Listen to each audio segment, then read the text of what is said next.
Ben, Troy, thanks so much for joining. So let's start with how on earth did you two end up working together making wine?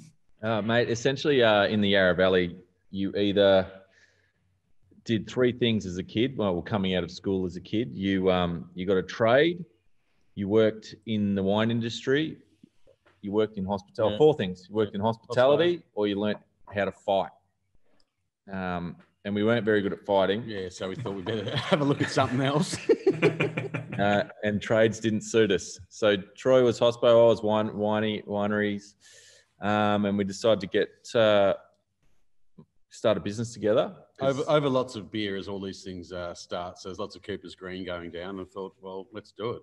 Correct. And so I could make it, and my dad could source the fruit because he's a viticultural consultant, and Troy could sell it. So it seemed like a reasonably good plan. Perfect mix, isn't it? Hospo and wine. You know what people want. You know how to entertain people. It's a match made in heaven. So talk us a little. I was just going to say we're quite lucky as well, being only an hour out of Melbourne, so we could get in and out of the capital city for when we weren't doing much volume, to be able to just basically hand deliver everything and talk to people, go out for dinner and go, hey, do that, as opposed to having to go through the big distributor lines. So initially for us, it was easy to sort of get back and forth from that, So talk me through how you see the Yarra Valley and what sort of role it plays on the Australian wine industry, perhaps the world industry as well.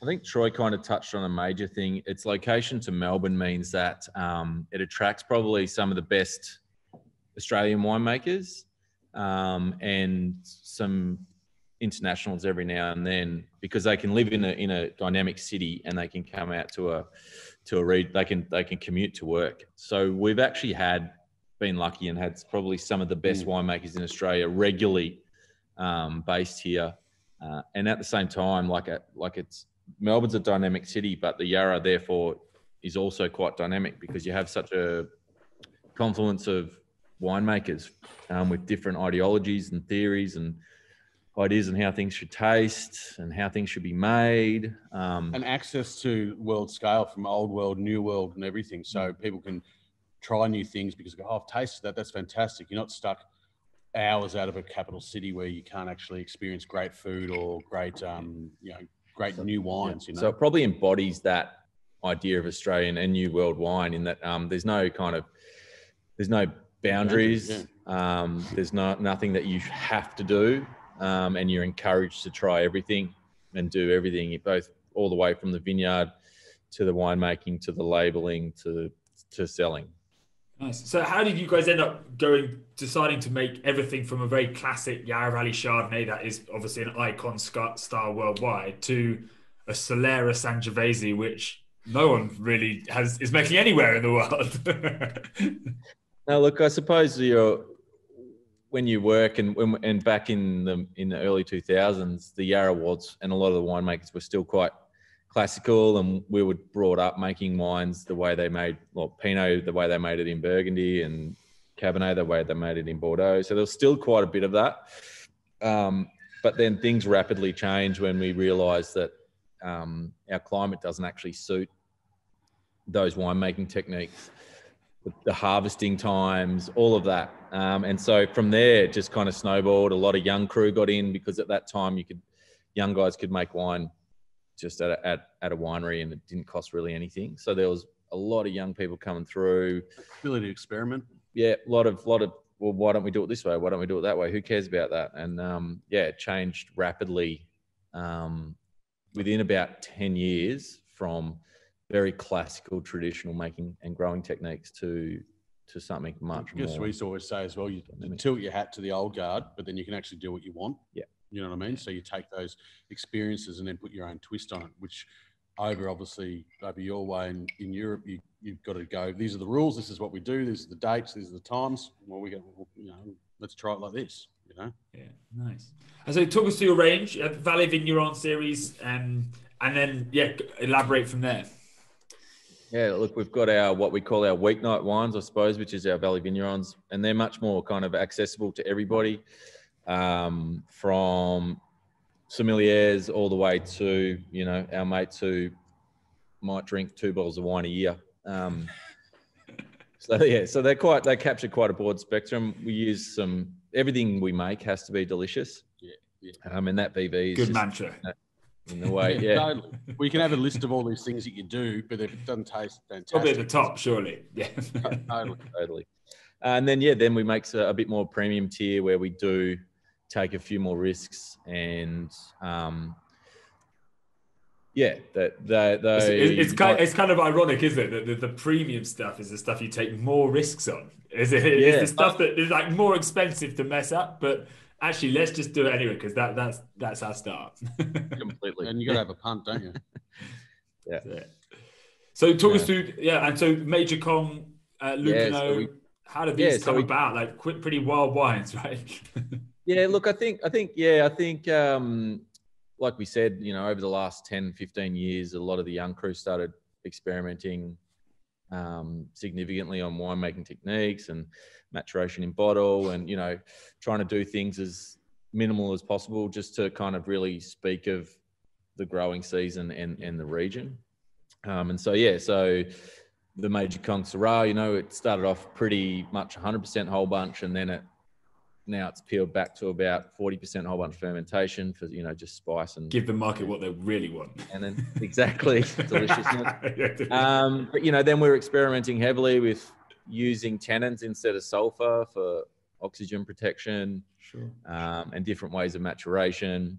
And so it kind of enabled us to get a bit more confident with going in with no sulfur. And I suppose harnessing and utilizing some of the ideas of the kind of the natural wine movement to some degree, but trying to still maintain a level of stability and quality and we need to be able to look people in the face and say, deliciousness. Yeah, correct. Because there is something seriously good about not, being as hands off as possible when you make your wine, because it really does speak of the place. Yeah, and I find it also, it's interesting, like looking at, we used to do a lot of that, and we still do, but that was how we started.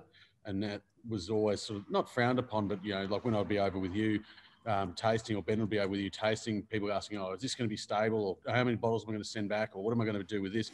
And we were 100% confident with what was going on because we'd done the trials and we'd experimented and we'd done all that sort of stuff. So I think it's, a lot of trial and error, but also a bit of fun and stuff we love to drink. So you want to try different things, try different varieties and, have like, once again, just go back to that delicious style, And you don't want to put Ben out of a job. You don't want to be wine watchers. You need a wine maker. Yeah. We like watching, no? Watching's good. Yeah, watching's good. Yeah.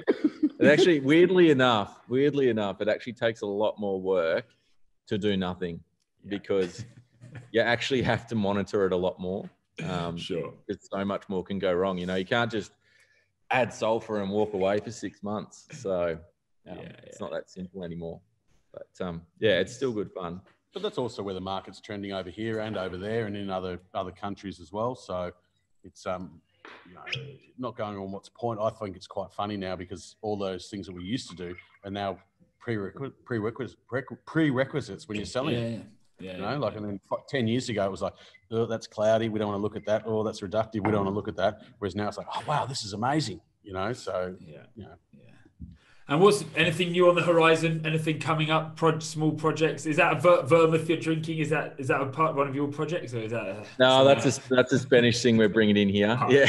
But actually, we talk to us about Spain. Yeah, exactly. Oh yeah, well we do. Jones is going to go get some bottles, so we're doing a collaboration out of Spain, which is really cool. Like, good fun, full organically farmed vineyards. Again, same mantra. The guy that we're doing the collab with, I've known him for 16 years in pre-rat.